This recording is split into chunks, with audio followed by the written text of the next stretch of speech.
Hello everybody, I'm Hyrule Gamer and welcome to another The Legend of Zelda Breath of the Wild video.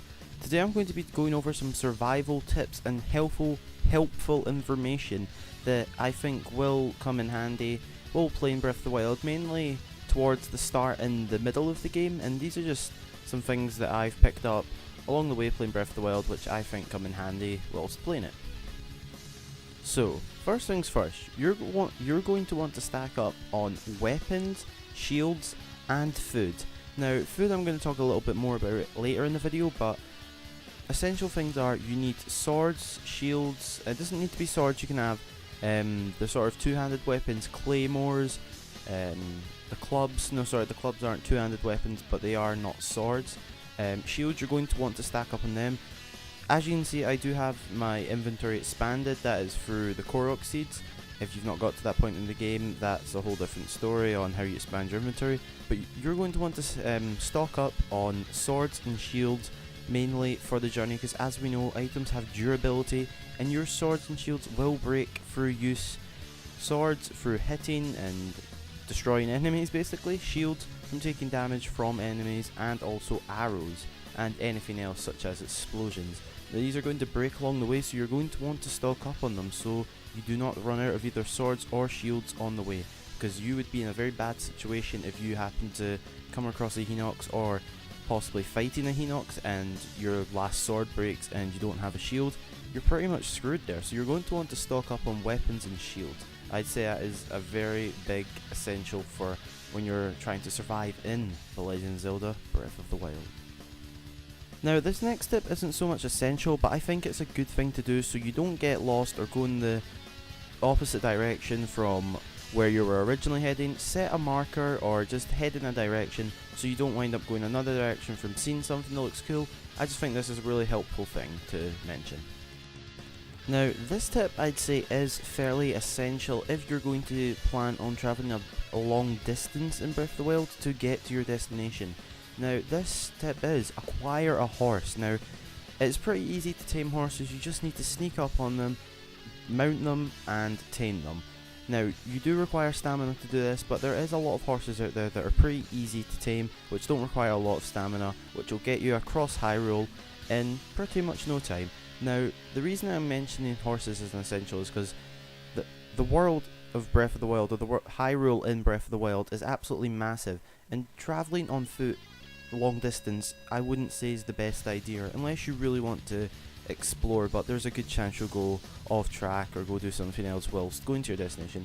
So I'd say acquiring a horse is a very good idea, as it is easier and quicker to travel across Hyrule, and also your horses can basically control themselves. If you're not using the sprints or the yas, whatever you want to call them, your horse will just naturally follow the path and you don't need to do anything basically. So that's why I think horses will be very useful for travelling across Hyrule and being able to survive basically in Breath of the Wild. Now, this tip is something I mentioned at the start of the video a little, and this is stocking up on food. Now, this is a very, very good idea, and I'd say it's pretty much essential because this is the main way of regenerating your hearts in Breath of the Wild. You're going to need to acquire food, or ingredients even, if you prefer to call it that, and you're going to need to cook them to create meals. And I'd advise turning your cooking your ingredients into meals to get the most out of it, and you can get more hearts.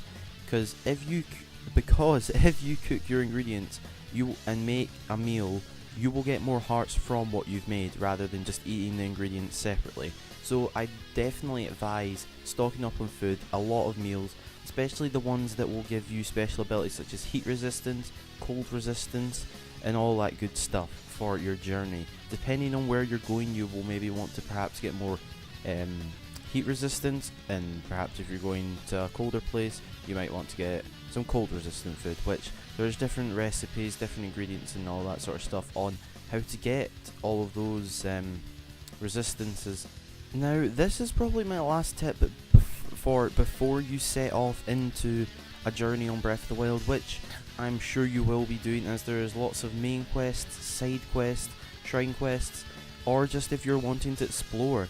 Now, this final survival tip in basically preparation for leaving is try and get some elemental clothing or armor, if you prefer to call it that. And what I mean by this is there are certain armors in the game which will give you cold resistance, heat resistance, and electric resistance, I believe it's called, and it would be a good idea to acquire them. Now, you do need to travel some distances to get some of them, but perhaps if you go, say, to the Gerudo area in the desert and get the Gerudo stuff, or the Gerudo armors, that will give you the heat resistance, which will allow you the ability to travel further into the desert to certain parts where you need to be warm. And the armor you can currently see you will need for Death Mountain, for example. So you will need to get some rupees in the bank, and you will need to go and buy this armor if you want to go certain places without losing hearts. And the only alternative to this is cooking meals that will give you resistance, but not all meals are good enough to resist certain areas. Some areas are either just too hot or just too cold, and you do need the special armors basically made for that area. Now that's pretty much the last tip in preparation for going properly exploring and trying to survive in Breath of the Wild. Now this is the first tip for basically once you're out exploring. If you happen to come across an enemy camp such as a Copeland Camp, what you're going to want to do is you might want to check the surrounding area before you go and attack it. Now I would not recommend go rushing in. Perhaps they do look easy and at times they might be, but when you get further in on the game, or further in the game, the Bokoblins actually become harder because there's different types of Bokoblins. You've got the white ones or silver ones, it depends what you call them, the white ones or the silver ones. I call them the white Bokoblins.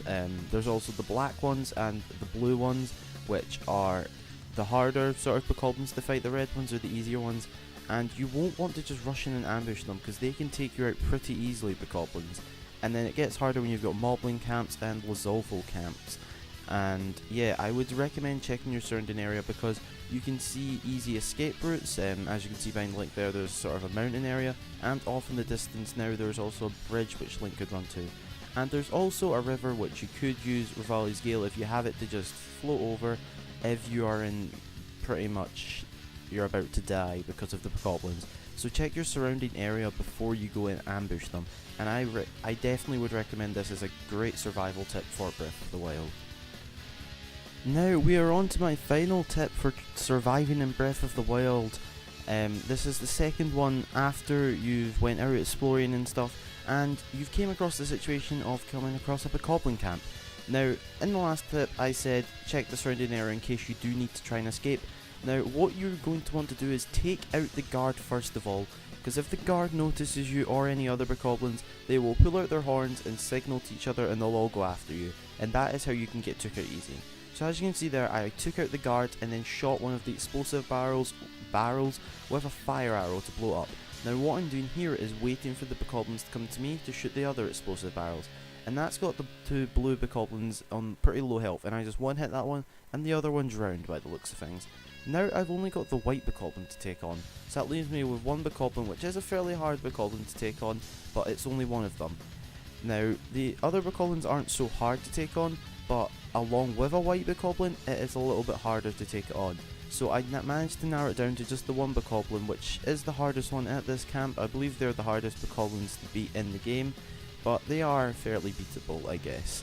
And basically the main point of this tip is don't rush in on Bokoblin camps. Try and use the stealth abilities you've been given in this game. There's even armors that give you stealth abilities. That is the Sheikah armor that you can get at Kakariko Village. It's not that expensive, I believe, but I'm not wearing it in this clip. I'm wearing the stealth tights and stealth mask, however, which would give me a stealth bonus.